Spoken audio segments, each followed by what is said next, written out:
اعوذ بالله من الشیطان الرجیم بسم الله الرحمن الرحیم. دوه کسان چې کله یو بل سره ازدواج وکړي، یعنی دوه کسان د دعیات چې کله راغلل، دعیات ځان سره یو شی خامخا لازم ساتي، هغه اختلاف دی. یعنی د فلسفې او د منطق رو سره کوم وخت کله چې دعیات راغلل، دوهوالی راغلل، هغه سره اختلاف خامخا راځي، یعنی لازم ذاتی دی، اصلا نه جدا کیږي نه. کله اختلاف خامخا راغلل نو بیا زندگی نه تیریږي، خو یو صورت کې تیریږي چې کورد طرفین یو بل سه مخ نه ډوي، درگذر وي، معافي وي، چشم پوشي وي، معاف کول وي، نو بیا زندگی تیریږي، یعنی قربانی وي، دا جذبات وي، بیا زندگی تیریږي. خو بیا خامخا که مثلا شوهر وي ښځې منځه که چېرې اختلاف راغللو، دی چې کې قرآن سوره نساء آیت نمبر 35 کې و مشوره مؤمنانو ته ورکوي چې و ان خفتم شقاق بینهما، که چېرې تاسو ته خوف و د ښځې او شوهر منځه د جګړې د شقاق هغوی منځه جدایي ډور و ته فبعثوا حکما من اهله و حکما من اهلها، نو تاسو یو کس مقرر کوئ حکم د سړي طرفه نه، یو کس حکم مقرر کوئ، تاسو پښتو کې وایي چې جرګهوال ښځې طرفه ته داسې ښځې او شوهر منځه فیصله وکړي. خو که بیا نه کېدله، خبره لاړله طلاق ته، طلاق چې کومه دی یعنی حلال عمل دی، خو حلال اعمالو کې یو داسې عمل دی چې کې به زه امام صادق علیه السلام یو روایت به ذکر کوم. امام فرمایش کوي چې ما من شیء مما احله الله عز وجل ابغض الیه من الطلاق، یعنی حلال اعمالو کې طلاق نه مبغوض ترین عمل هغه د خدای په نږدې بل څه شی نشته دی که دی هغه طلاق دی. نو طلاق که مثلا نه کېدله، خیري خبره طلاق ته ورسېدله، بیا یا انسان که چېرې اسلام ته غوږ وایي چې اسلام باندې عمل کوي، طلاق نه وروسته هم باوجود این کې چې طلاق میلاو دی وي ښځې ته،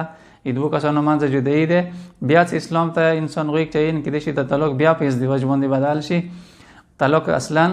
طلاق ته نوبت ونه رسېږي، یعنی طلاق اصلا طلاق نشي. هغه داسې چې طلاق نه وروسته ښځې دپاره، یعنی چې کومه طلاق یافته ښځه دی، مطلقه ښځه دی، هغې دپاره مستحبه دی چې د کومې 3 میاشتې عده چې دا تېروي، یعنی 3 میاشتې خو دا واده نشي کوی، د 3 میاشتې په کار دی چې دوی شوهر خونې کې تېرې کړي، یعنی مستحبه دی، یعنی اسخر خونې کې په کار دی دا 3 میاشتې دو تېرې کړي.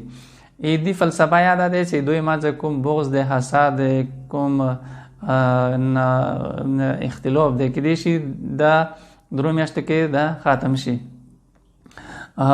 چونکې د خپل منځ کې یو بل سره هغه د محرم دی، یعنی اوسه پورې نه محرمیت نه دی راغلی، مثلا طرفینو کې که یو مړ شو بل دې ته غسل ورکړی شي، یو بل نه ارث وړی شي، یو بل نه پردې کول ورته ضرورت نشته دی. خو فلسفه یې دا دی چې فلسفې دپاره به زه یوه کیسه ذکر کوم. شهید راغب حرب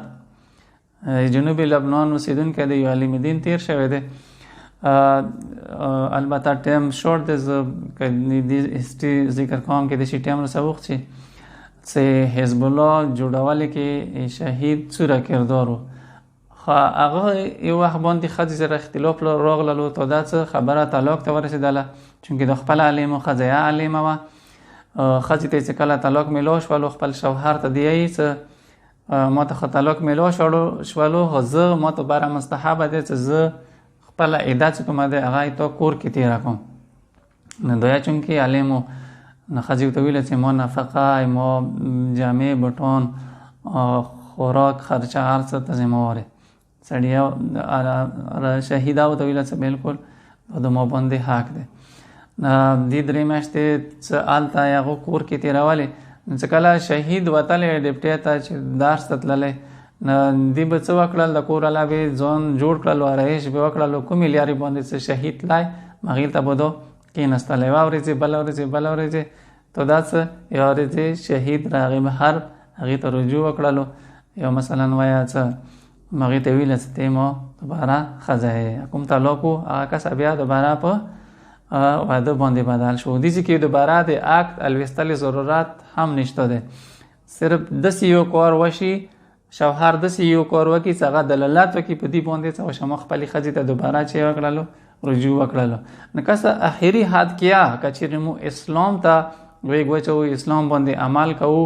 نو بیا ډیرو مشکلاتو نه مو بچ کیدای شو، لکه دا